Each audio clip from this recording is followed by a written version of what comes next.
It's another Acoustic Alternatives podcast at Grove Studios in Ypsilanti, Michigan, home of the podcast for, as of today, 5 years. This is the 5th anniversary of my first recording, which was with Chris DuPont. The Grove Studios folks said, we would really love for you to do a podcast in our studios. And I was very reluctant at the time, having just recently lost my job in radio. And I thought, well, fine. My friend Chris DuPont has a new record coming out. Sure, let's do something. And it filled this big hole I didn't know I had. And now 5 years later and 90-some podcasts later, I'm still doing what I'm trying to do is expose people to music that I've heard and want people to know more about. Or occasionally I get to have some larger artists that are already well established, like a Glenn Phillips from Toad the Wet Sprocket or a Brian Van Der Ark from Verve Pipe, or a Jeff Daniels, the actor who also happens to be a singer.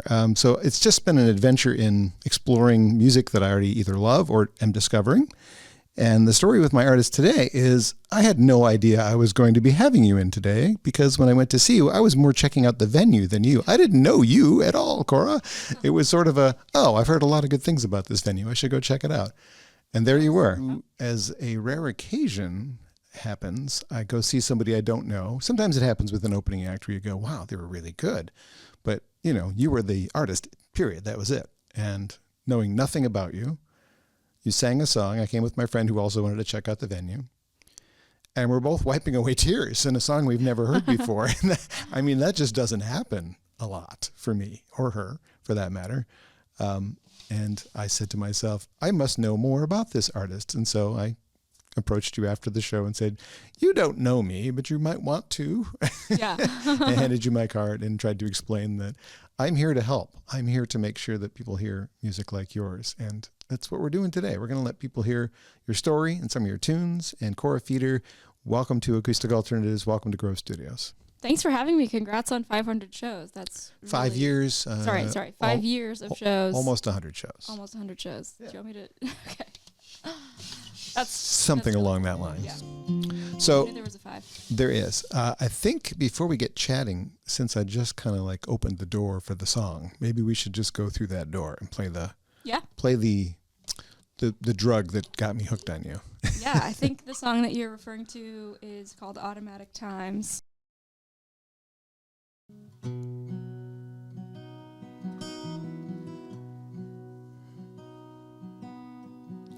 There are children in hallways, blood on the floor.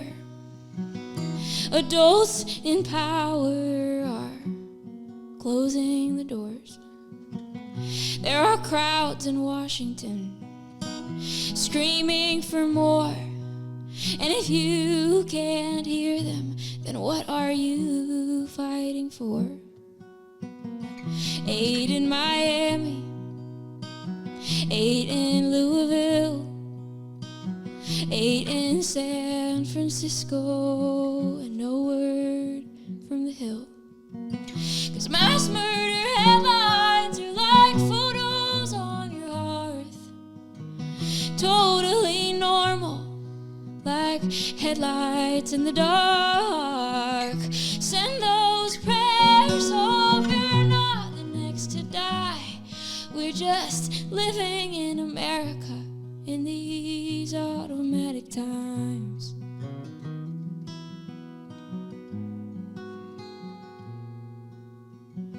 In other places, 50 dead is not an average front page.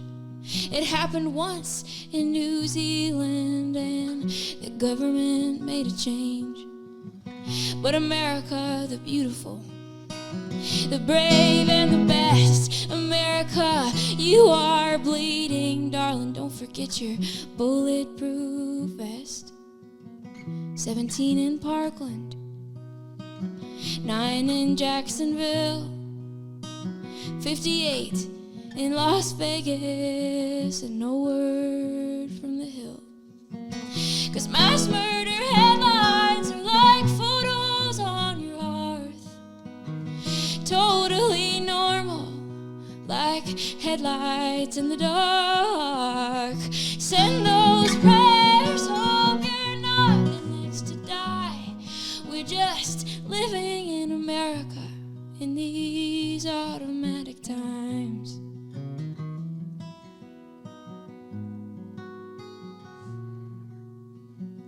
So all I'm asking for is a place where people feel free.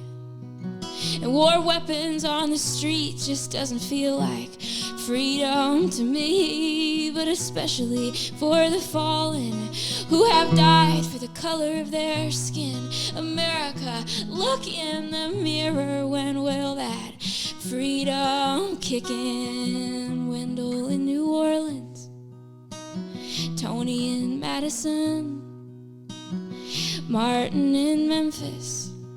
How many names have there been? 'Cause gun violence headlines are like photos on your hearth. Totally normal, like headlights in the dark. Send those prayers, hope you're not the next to die. We're just living in America. We're just living in America. We're just living in America in these automatic times. We keep living in America. We keep living in America.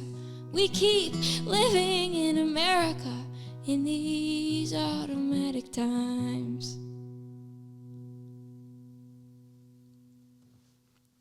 Kora Feder is my guest on Acoustic Alternatives, ripping your heart out with a song that I wish you hadn't needed to write that. And I'm sure you probably wish you hadn't needed to write that either. Yeah. That is from the album In Sevens, which just told the story of how I discovered you. That night I bought all 3 CDs and put them in my car and listened to them in chronological order. And when I got to that song again, I cried again. Like, damn it.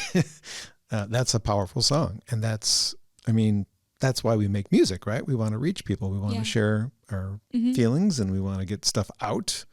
And man, you nailed it. It's an untouchable song. Thank you so much. I know you got a pretty good response to it initially. My favorite shows are ones where I end up crying, whether it's about something political or personal or just like, the universe. And so when I can do that for people, I feel like I've done something. You've done something right. So. Unfortunately, this is not a new topic. As I remembered, I was programming one of my radio shows one week, and gun violence was on my mind, probably because of your song and something that happened that week in the news. And I remembered a song from the early 80s that you probably don't know, by the Boomtown Rats, called I Don't Like Mondays, which was written about a student who brought a gun to school in the late 70s, and they asked her why she did it, and she said, I don't like Mondays. And they wrote a song about it, had a big hit with it. And so this is, this has been going on a while. Yep. Definitely not new. No, sad. But anyway, we're not here to be sad. I'm just trying to convey the power of Kora's songwriting. I enjoyed that album, but when I got to the newest album, Some Kind of Truth, I was like, all right now, this is a great record. So we're going to get to this eventually, but first I want to go back a little bit. You are from everywhere, it feels like. You have been in more cities than I have, I think, in your lifetime. I wouldn't doubt that because you're a touring musician, but just even places you've lived. So let's review. Where have you been? Yeah, well, I grew up in Davis, California. Okay. College town near Sacramento. Mm-hmm. For those Michiganders listening who don't know about California geography. Well, this is on the internet, so everyone can hear this. That's true. It's true. Grew up there. I got a global studies degree where I lived abroad for most of my education. Thailand, right? I was in Thailand for a semester. I was also in China and Taiwan and India and Italy and Bosnia and Herzegovina and other places too. But yeah, Thailand was one of the bigger stops. I was there for about 6 months and was doing a lot of songwriting work there. And then I lived in New York City for about 3 years in Brooklyn. And then I moved to Philly for a year. And then COVID happened. And my partner and I decided, let's not live in this city where we have almost no friends during a global pandemic. Let's go find family and places we can be outside. So we moved to California, to the Bay Area, to be near my family and friends and grandparents who were all nearing the end of their lives, and just so happened to have a free garage apartment that we, free's good. Great deal in the Bay Area. Amazing deal. So we took that on and lived in California for a couple years, and then moved to Detroit in 2022, and here I am. And what brought you to the Metro Detroit area? Is there an impetus? Yeah, my partner's from the area, and then my family is originally from Cincinnati, and one started by family, and they have a little summer cottage on St. Joseph Island up in Ontario on the North Channel of Lake Huron. Nice. So I've grown up coming to this region my whole life and have always loved it, and just consider this whole area to be really magical, the whole Great Lakes region. And so I was happy to come try out Detroit, and my partner and I just,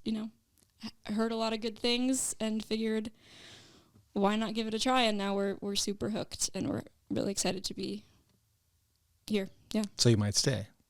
That's the current plan. I feel like I can't say that because I have lived so many places, but that's yes. You like it enough to stay for now. We definitely love it here. Well, we're glad to have you as part of the Michigan music scene. I'm not sure how entrenched you are. I know our mutual friend Mike Ward tried to introduce us, even though we'd already met. Yeah. So I'm not sure how many other musicians you've connected with in the scene. Yeah, I'm just starting to kind of dip my feet in. Mike Ward has been really great introducing me to folks. I just played the Sisters Folk Festival out in Oregon, and you would think I wouldn't meet Michiganders there, but actually Seth Bernard was there, and the Rebel Eves were there. Yeah. They were standing right here a couple of years ago, right in those same spots. Yeah, so I'm slowly, just by being a musician in the world and saying the words Michigan, meeting Michigan music people, which I love. I love how much people here love the state. It's a very supportive scene, too. Yeah, it seems like a really cool scene, and I've been going up to Bliss Fest for a couple years now, just as a camper and a volunteer, because I love those kind of music festival camping scenes, so I'm getting to know that world a little bit, too, and yeah. Well, welcome. Thank you. So your formative years when you were being influenced by things around you, were those California years then? Yeah, I mean, those were childhood formative years, for sure, yeah. And my parents are both musicians in that California and just world music scene, but they're definitely household names in the Northern California folk world. Yes, back when this Acoustic Alternatives was a radio show in Dearborn, I was aware of your mother's music as well, but cool. When I saw you, I had no idea. It wouldn't make any difference. I was impressed by you, so it really doesn't matter that you have lineage that is impressive. To me, it's cool, but it makes no difference to how much I enjoy your music, so you did it on your own in my eyes, right? How much really do you think growing up the daughter of musicians influenced your decision to become one? Is there there was no other path for you, really? I don't know. It's hard to say. I kind of feel like I'm not a very extroverted, put me on a stage kind of person. So I do kind of think that them putting instruments in my lap my whole life probably did push me into this direction. Although they were never saying you must be a musician, but just seeing them process their life through songwriting and music, and seeing that music be such a joyful part of their existence, I think just, subconsciously made me think that's what you do if you want to process something or tell something to the world or do something that's fun or find a way to travel. Like a lot of the travel that I did as a kid was with them on little tours, and I love doing that. So it's hard to separate for me my upbringing from music.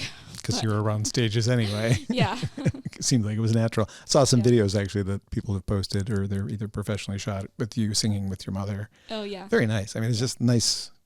Yeah, we had fun singing together. We still do sometimes, and it's always an honor to be asked on her records and to co-write and those kind of things too. Is she still busily putting out records these days? Yeah. Since I don't work for a folk radio station anymore, I'm kind of doing, jazz and what have you. I kind of lost track. Yeah, she actually just got a grant from the state of California to write a really cool record about climate change that you should check out. And actually it's made for radio, so it's very cool. Well, since we haven't mentioned her name, Rita Hosking is the mother we're speaking of. Not my mother, she's her mother. That's fortunate for you and fortunate for me that you had that upbringing, because that brings these songs into the world with that. Was there another choice ever? Did you ever think about anything else? Yeah, I mean, you can't really these days be a middle-class musician and not do other things. So I do graphic design work. I've had a million jobs, in nonprofit world, in babysitting, and, so, but I've always wanted music to be one of the mainstreams in my life. So that's never been a question of, am I going to not write songs? It's just, am I going to make a living at it? Make a living out, yeah. Or am I going to, how often am I going to do this kind of thing is the question more. But no, I think of myself as a whole person, and music is one slice of the pie, and I wouldn't describe myself as first and foremost, like, I am a musician. Like, I am Kora, and music is one of the things that I love to do, and one of the ways that I process, and I love being on stages and sharing stories and working with people on music. But I also love a lot of other things, and I like that about myself too, so. So if I'd randomly met you in an elevator and struck up a conversation, which would be weird for me too, because that's not really something I would do, I'd say, what do you do? And you'd say, I'm a musician, or I'm a graphic designer. I do a ton of things. Okay, so it's a very, very well-rounded individual then, if this is a good thing. Only child? I have a little sister. A little sister. Is she about this big? Yeah, she's she's actually taller than me, which is horrible news for me. But what path did she choose? She's figuring it out. Okay. She's a really amazing visual artist and has done some music stuff too, and yeah, she's kind of making her own path. Well, one of the things that I do when I'm preparing for these interviews, especially when I don't know that much about somebody, and really I've only seen you live once, and we've only met that one time, is I'll look for other interviews, read other interviews, so I can try and do what they haven't done already, and like try and not create the same interview because it's already there. And there've been some great ones, actually, some really nicely like presented interviews with you. And I imagine me trying to figure out how to do that without repeating myself is just like trying to write a song that has not been written before. Do you ever like torture yourself with the whole like, is this a Joni Mitchell song? Oh, this is my song. No. That's a good question. I've been thinking about this a lot, actually, because I've been doing some songwriting workshopping and like one-on-one songwriting teaching and helping people kind of find their story and figure out what they want to write about, which I really love doing and I want to do more of. And I've been realizing, I think I've always known this, but it's interesting to have to like say it to people, is like your life is unique, even if you think it's the same as every other schmo who's done the things that you've done. And if you're writing about the details and your feelings, it's never going to be the same as somebody else, and it's always worth writing about and worth sharing. So I haven't really had that issue. I also think I think I write very lyric heavy songs that go like deep and tell a specific story, and so I'm never like, has this story been told before? Because I'm always like, no one's ever talked about that specific color of that couch and that plant and that that town and that place. So I don't have that issue, but I could see how you could think that. Yeah. Because you don't know. I mean, you can't possibly know every song that's ever written, so you don't know if you're writing a song that's ever written. Of course. But I think it's all worth writing if it's real and honest and like from a place of feeling. Therapy anyway, right? Getting it out. Yep. I mean, Automatic Times, I'm sure, was therapeutic, just like you were probably just dismayed by all the things you were seeing and going, right. Yep. All my best songs are ones that were me dealing with things. Yeah. Well, before we continue with questions, the newest record is called Some Kind of Truth, an excellent release. Would you like to do one from this record? Did you have something else in mind? Yeah, sure. I'll do one from there. Since we're talking about my youth, I will do your best friend song? My youth song. What? Your best friend song? No. Yes, yeah. One of my best friends. So I wrote this as I was thinking about going back to Davis, California for my 10-year 8th grade reunion, which I know not many people are, pumped to go back for, or even have to go back for. But I was not a fan of high school, would never have gone back for my high school reunions, but I loved my K through 8 class, and so that was important to me. And this is just about a friendship from that class that has stood the test of time, and just kind of how special those childhood relationships that stick through adulthood can be. It's called Elementary Queen.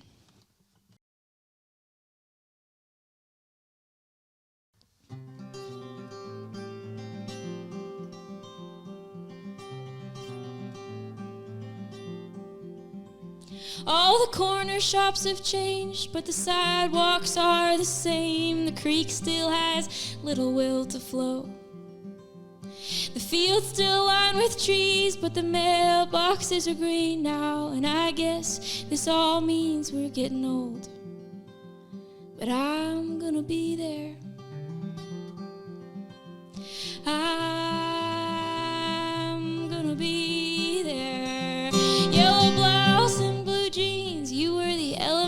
queen in all our eyes. You were the sun's purest glow. Married under the slide, I was so proud to call you mine. Now I guess we're divorced and alone, but I'm gonna be there. I'm gonna be there. New religions in the schoolyard. Other kids, they fell so hard for our holy popcorn kernel in the sky. Teacher had to split us up. Civil War, and she'd had enough. Cheek to cheek grinning, we said our fake goodbyes. But I'm gonna be there. I'm gonna be there. And on Tuesdays, our play day Tuesdays, I say a toast to all the reasons I love you. All the people you kissed, all the parties I missed, and all the futures we somehow foretold. And when we both are home together, we will roam in any weather to jump the fence line again before we're old. I'm gonna be there. I'm gonna be there. When you're walking down the aisle, I'm gonna be there. When you're watching your kids smile, I'm gonna be there. When you're sad for a while, I'm gonna be there.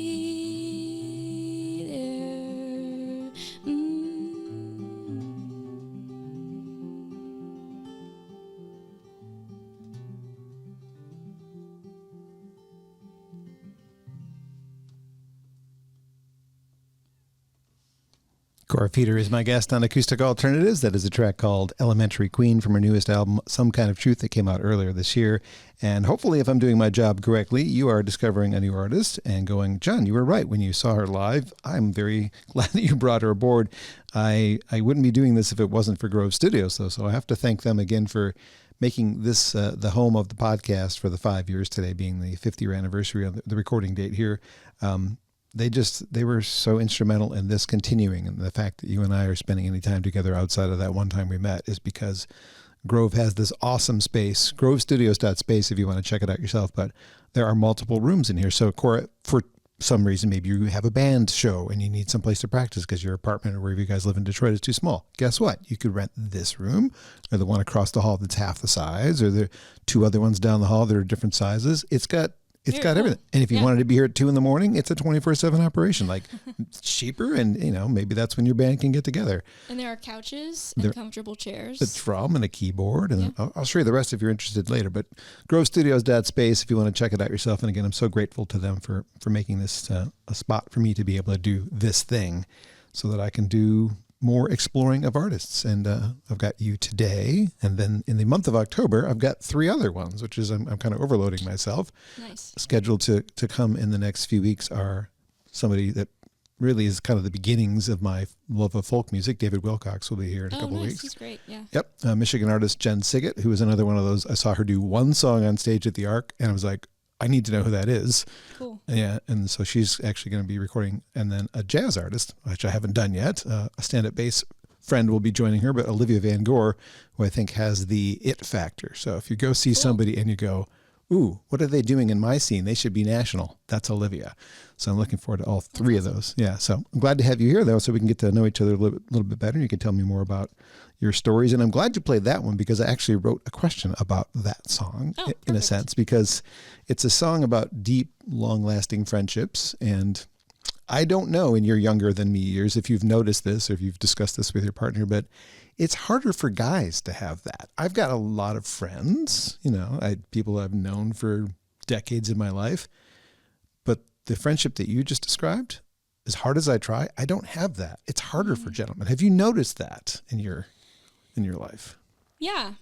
I think female friendships are something else. I mean, I don't think that's a rule. I think there are many exceptions, but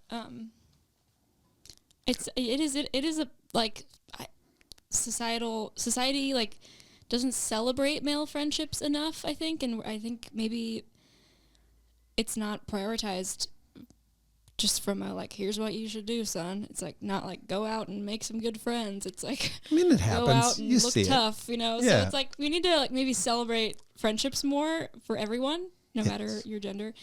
But that's interesting, yeah. And I'm just sure that you have people who you are, you know, super close, and maybe you could reach out to more and get to that level, whatever that level is that you're thinking. Many of them, though, are female, because females, I find, are better at being long-lasting friends. So I kind of gravitate to my... maybe you got to kind of bully some of those dudes into it. I mean, I don't call people bro, and that's just not who I am, right? I'm just a normal, you know, whatever person. So I don't know, just an observation, maybe even the topic of a future song. I don't know. A couple of my best friends are men, though, too. So I would say it's not, doesn't need to be all female friendships. No. Yeah. Anyway, just a little sidebar that was a little farther interesting. down on my question list, but now I'll go back up, because we were kind of I try to do chronological questioning. It's a good thing to acknowledge, and then, you know, have people, listeners, think about in their own lives too, and maybe call their friends.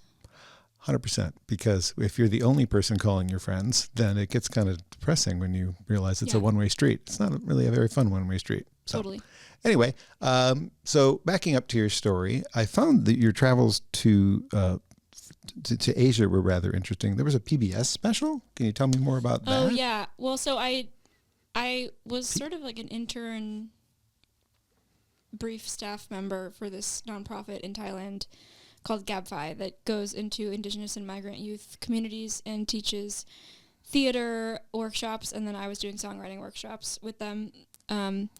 And we had done 6 or 7 workshops, and they got an opportunity to talk about their work on Thai PBS. And this is like the PBS headquarters in Bangkok with, you know, like security gated, massive complex in Bangkok's with all the big fancy studios. It was like the closest I've ever been to, you know, like live TV, fancy Hollywood situation, even though I'm from California. Yeah. And so they decided, since we had written some songs about these kids' experiences, those would be good things to have for the show. So I got to go with them, and we brought some of the students we'd worked with, and they got to sing their songs that they'd written. And it was really, really cool, powerful experience that, I wish was on the internet somewhere. I really don't know how to I couldn't find it. I should do some digging, but I have lots of behind the scenes footage, but not the actual PBS stream. But it was there, and it was on TV, and it was on radio, and I was just really happy that these kids got to tell their stories too. I can acknowledge that I had no idea that Thailand had PBS. I just thought PBS was an American thing. I didn't know either until I was there. Yeah. Well, it's actually in our conversation the second time you've mentioned teaching. And was that something that you, as a child, like, I want to be a teacher when I grow up? Is that ever a thing? I think maybe it was one of many things I thought I wanted to be, but yeah, I've been really getting into teaching, especially one-on-one. I mean, I like doing workshops too. I did workshops in Thailand, as I mentioned, and then I actually just did a Sisters Folk Festival Song Academy teaching and did a workshop there on near rhymes, which was really fun to kind of get the group working together.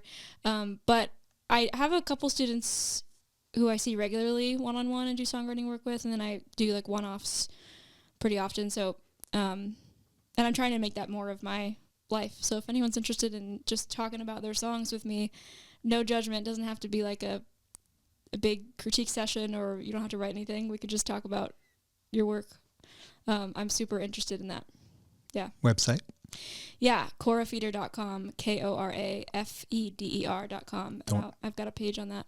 Yeah, don't add the extra E, because otherwise it's not you. Yeah, it looks like Feder, but it is Feder. Yeah. It's tricky. First record came out in 2017, and so in the last 8 years, you've done some touring, mostly California and Michigan, or has there been a lot in between that I'm... Well, when I lived in New York, it was some of the up and down the East Coast a little bit too. But yeah, mostly California and Midwest to New York pipeline. Where have you found the best audiences for you?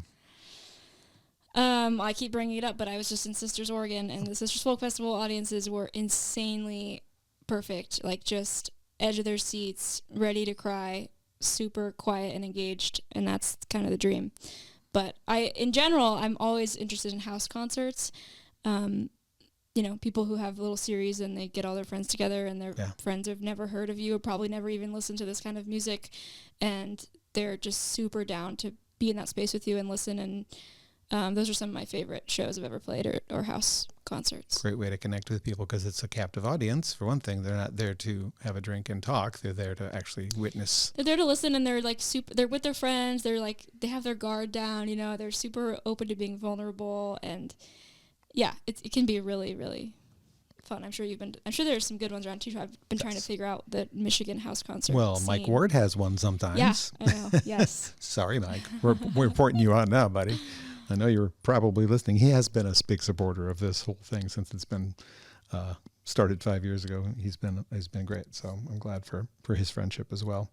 As I was watching and listening to some of those other interviews, it seemed like they were pretty spread out across the countries, which to me meant, okay, just because it's taken me 8 years to hear of you, which is sad, other people are hearing you. So how are they discovering you? Or like, did you have like a radio thing for your first record? Did you send the record out to radio or?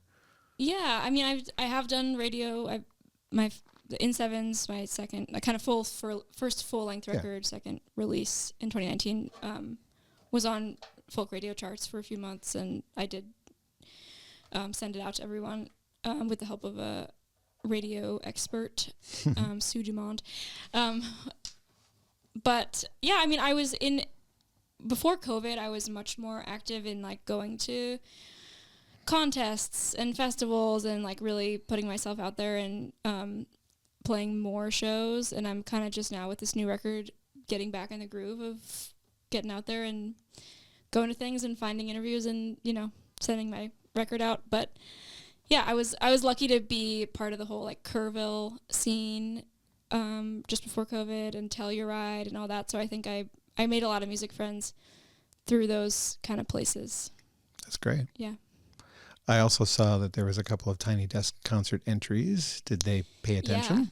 Yeah, NPR has shared both of my entries and given me really nice reviews. And actually, one song that I wrote early in COVID got shared by NPR, and then the Washington Post saw it and shared it as well from the NPR. It was like, one of those snowball things. So, I've had some lucky little video sharing moments like that. Right. Yeah. Now they've taken the show, the concerts, and turned it into a weekly radio show. So if you ever get on the actual series, you might be on the Tiny Desk radio show too, which is nationally syndicated on NPR stations. So that's right. They just, because Bob Boylan left, right, and they're like kind of adjusting their methods. You should make it a goal to get, since you've already gotten their attention, like, can I be on the show? Can I like perform? I've sent them emails, but I'll continue to do that. You can tell them I said it's okay. They don't know who I am. Although I did interview the host for my day job when they were launching the radio show. So I did. He has met me. Drawing a blank on his name right now because Bob, the original, or the new guy. Okay, cool. Yes. I've had a lot of headaches this week, so my ability to concentrate is not very good. So I apologize for that. Newest album from Kora Feder is called Some Kind of Truth. If you listen closely, you will definitely pick up on, we just mentioned the word pandemic. There's a lot of, that's what was happening when you were writing this record. Yeah. So it's pretty pandemic inspired. Not completely that. No, it's kind of the last 5 years, which includes definitely some pandemic, but not all. Do you want to hear a pandemic song? Okay. Speaking of it. Sure. What's it going to be? I'll do the one that I was just mentioning that I submitted to Tiny Desk and then got some nice attention in 2020. It's called In a Young Person's Body, and I'll just shout out to Justin Farron, who produced this last record. It was his idea to try putting this on piano for the record, and I love how it turned out, so I definitely encourage people to listen to that version too. But this is the original guitar version of In a Young Person's Body.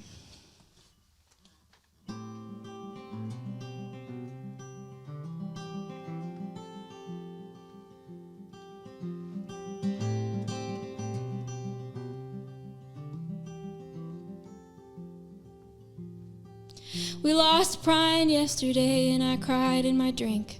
Now I've got tears in my whiskey, I've got dishes in my sink.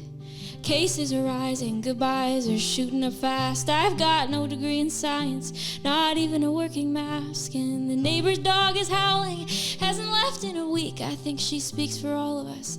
It's getting harder to sleep, and I'm hearing from friends I haven't spoken to in years. How do you catch up with someone when you're both close to tears? I looked in the mirror, and all I could see was a worried old woman in a young person's body.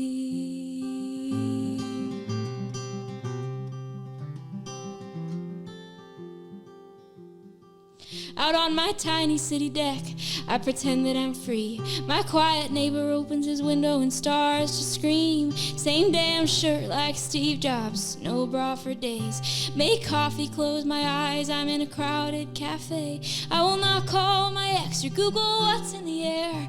But if we're being honest, I am already there.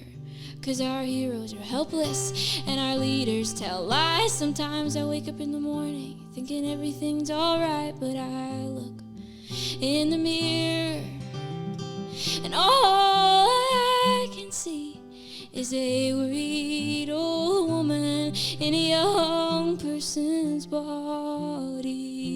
I look in the mirror and all I can see is a worried old woman looking back at me.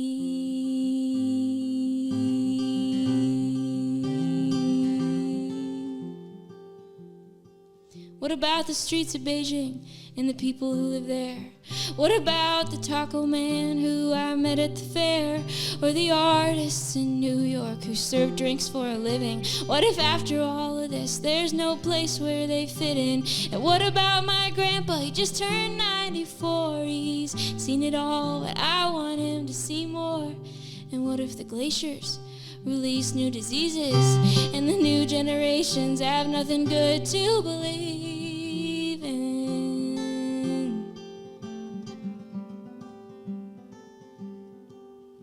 I looked in the mirror and all I could see was a worried old woman in a young person's body. I looked in the mirror and all I could see was a worried old woman. She's looking back at me. Kora Feder is my guest on Acoustic Alternatives from Grove Studios in Ypsilanti. That's the song you can find on the newest record, Some Kind of Truth. Kora, now a Michigan-based artist, though she's been many places before. We're glad to have her as part of our scene. Maybe she can get one of these shirts someday. Yeah, I love that. I'll tell you more about it later. So like I was saying, that album is pretty pandemic-oriented. What have you been writing about these days? What's inspiring you? I'm always just writing about stuff that I'm reading about or experiencing.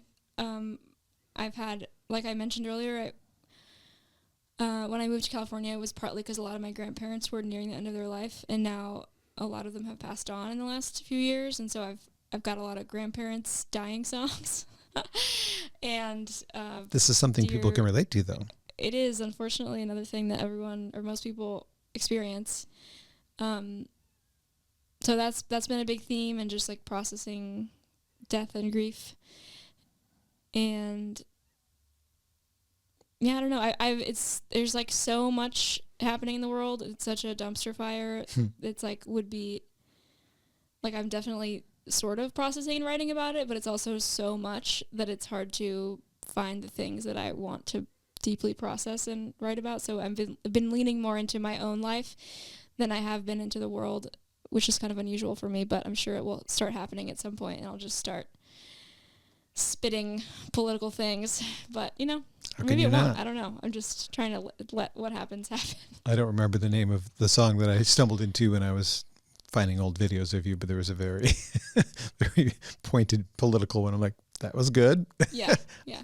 But yeah, I can see that being an obvious inspiration for the kind of thing that you do.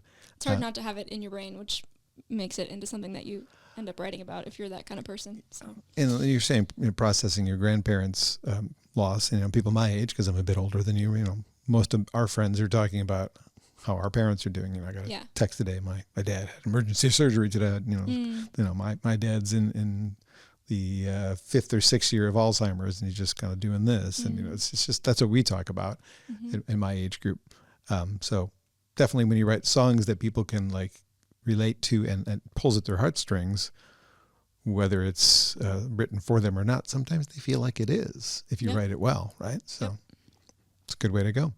Do you feel like you have another plan to record soon, or are you the kind of person that takes a while to put together a full record? I'm a pretty slow writer, and I don't push myself to finish songs quickly. And same thing with making a record. Yeah, I don't have any. This one's still new. Plans. This came out this year, so I don't feel any big rush. But I do think we have a newish microphone and some stuff. I'm thinking about how I can do some home recordings, and maybe do a super pared back thing as my next release. But I have no actual plans of what that looks like other than the vague ideas. So are you not prolific enough to do something like a Patreon page where you can offer, because it's a really good source of income for some people. Not for me. I'm getting $19 a month, which is not much, but no, I've thought about it. I've set one up partly and then been I don't know if I want to commit to this or what I would really be offering. But same. Yeah. I follow some great ones, and I think it is a really cool model for some people, and I could see myself, if I have more time, getting into it maybe at some point. I did a big fundraising thing for one of my records. It was all crowdfunded, and that felt very aligned with that, of just talking to the people on the internet all the time and asking for things. And it's not my natural state, but I can find ways for it to be centered on connection. And, I think I could see myself doing that at some point. Like you said, you're a little bit more introverted. You mentioned that at the beginning. Yeah. Yeah, it doesn't feel natural to be look at me, listen to me, buy me. But I know that's part of being an artist, so I've come to terms with it for the most part. Yeah, social media to me is my marketing plan. I don't share a lot of personal stuff on there. Most of it's hey, I got a new podcast. It's Kora Feder. You want to check it out? And then, maybe, I got my new weekly playlist is, I'm on the radio this week. Oh, I'm on the radio today. Yeah, totally. Yeah. But then people like the personal stuff, and I like the personal stuff. If I'm following artists, I want to see their garden and their kid and the thing they made for dinner, more than I want to see them talking about the second version of the 4th release of the 5th record. So it's gotta find that balance. But yeah, if I post a picture of my dad's dog and then have a message with it, it gets a lot more likes. Exactly. All the stuff that you're saying is important to release, but you have to find a balance. Find a picture to go with it that is of course. Not. Yeah. Of course. It's a struggle. Yeah. All right. So the album's been out for a while. Did you do a radio promotion with this one, or did you just kind of? Okay. Yeah. Did it chart as well? It did chart. I forget the exact numbers, but it was up there, and some of the songs were up there, and I was up there as an artist. But I haven't been looking at the numbers, but. Touring around it at all, or just kind of staying close to home? Just some little tours I did. I went out to California in the spring and played 4 or 5 shows, some with Justin, who produced it. He's a great singer-songwriter, so we did co-build some of those, and I did some solo. And then I've been trying to play kind of here and there out here. I'm playing Alpinos in October. And this will be available at least to hear before that date. The date on that, do you remember? 18th, 19th? It's October 30th. 30th, okay. So it's far enough away. Okay, cool. Yeah. So just kind of little touring here and there. Very good. Well, I hope that people are paying attention. I hope that what I'm doing today does what it's supposed to do, which is get people to go, ooh, I'd never heard of her. I really like what you picked out there, John.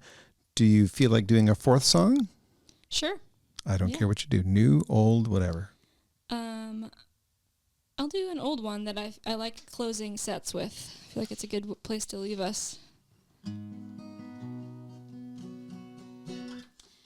It's called Ballad to Feel.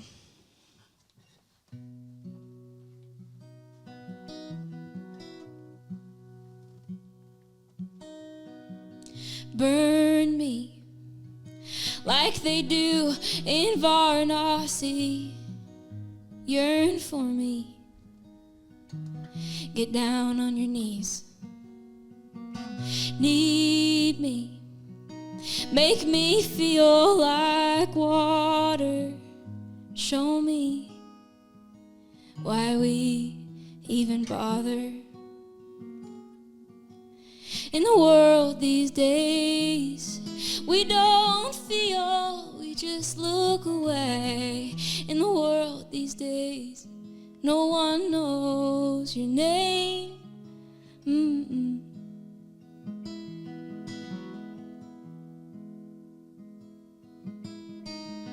Paint me, let the colors fill my eyes. Write me, I want your words to make me cry. Oh, dance me, spin me till I'm out of lungs. Sculpt me, mold me like clay under the sun. In the world these days, we don't feel, we just look away. In the world these days, no one knows your name. Mm-mm.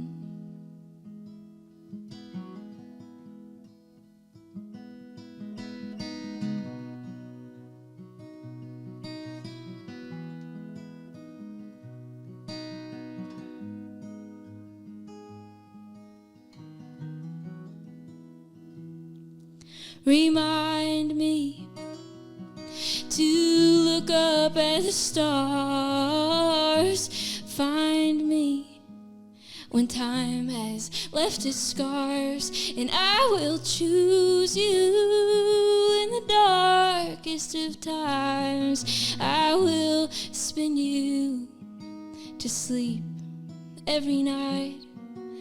In the world these days, we will feel, we won't look away. In the world these days, I will know your name. Mm-mm.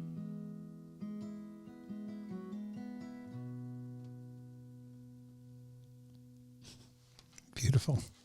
It's called Ballad to Feel. You can find that on Marigold's, Kora Feder's debut EP from 2017, and you heard it on Acoustic Alternatives from Grove Studios in Ypsilanti, the home of the podcast for 5 years as of today. And so, congrats, John. That's thank super you. Exciting. Yeah, for me, it's just been an adventure in, let's see, how many ways can I ask questions and make them interesting for people? Do people like it? It's still going. Okay, must be doing okay. So I love talking music. I don't play music. I have no talent to do what you do. Nobody's going to want to hear me sing, trust me. So this is my contribution to make sure that people hear music and discover music, because somebody has to be the voice, right? Yeah, it's awesome. We need everybody in the music industry, not just musicians. Right. So I'm trying to play my role, doing the thing I can do, and making sure that people go, yes, I trust John's opinions. I usually like what he likes. So if we've done what I intend to do, you will see an uptick in traffic on your website. KoraFeder.com for the website. GroveStudios.space for the space that I'm doing this in, with my gratitude to them eternally for making this a possibility. Some Kind of Truth is the latest record, and I strongly encourage you, if you liked what you heard today, this is a really, really good record. And thank you. I really wish I had more opportunities. I do have the 1 hour show that I do on Sundays, and it fits in there, but I wish I had like the regular radio thing to play that on, because that would be reaching more people. Internet radio is cool, but like FM radio in your car is a little bit different. Well, any listening is great, and I'm really proud of this record and excited for more people to hear it. That sidebar question, what did you listen to on the way here? What is your music right now? I've been listening to the new Taylor Swift record because it came out on Friday. I've heard it. I have been a Swiftie my whole life, so people get down on me about this because I also love Bob and Joni and all those people, but Taylor is a great writer, so I've been digging into the record. That's what I was listening to on the way here. I bought it. I will admit it. I bought it, and I've been more of a fan recently because the high school radio station in my town plays her a lot, because it's a high school radio station. And I got used to hearing the songs and went, people give her a lot of flack because she's big, but yeah, because she's popular. because she's popular, there's not a reason to hate her. Yeah. Maybe you don't like what she writes about. You can't relate to it. Okay, that's your problem. I mean, I don't necessarily relate to some of it, but I can hear a catchy pop song. I don't care who's singing it. It's a catchy pop song. She is a great writer. You have to give her that. And she has some really, really amazing plays with lyrics and melodies. And I'm especially a big fan of the Evermore and Folklore eras. But that's kind of where I started, I'm actually. The pop stuff, too. Yeah. When those records came out, I felt a little less like, okay, well, this one has Bon Iver on it, so I can buy that. I'm like, these are good records. Huh, okay, maybe I should get the rest of them. So, yeah. So, anyway. Yeah. Thank you for sharing your stories in your songs with me today. Thank you. For making the drive out from Detroit. Super, super happy to be here. Thanks for having me. My pleasure. As I mentioned during the course of this, more to come this month. If you liked what you heard and you feel like you want to help me out with it, I also mentioned Patreon. I don't have a lot of support there. I'm very grateful for those of you who are supporting me there, but I do this as a labor of love, not as a job. It's not a moneymaker for me. This is a thing that I just want to keep doing. So if you want to support me, johnbomarito.com, look for the Acoustic Alternatives tab, and in there is all the information about all the things I'm doing and how to find me on Patreon. And you should consider one at some point too if you ever find yourself being overly prolific with your songwriting. I'll let you know. Yeah. Okay. Maybe I'll ask you for some tips. Okay. KoraFeder.com, GroveStudios.com, johnbomarito.com. Thanks again, Kora. Thank you.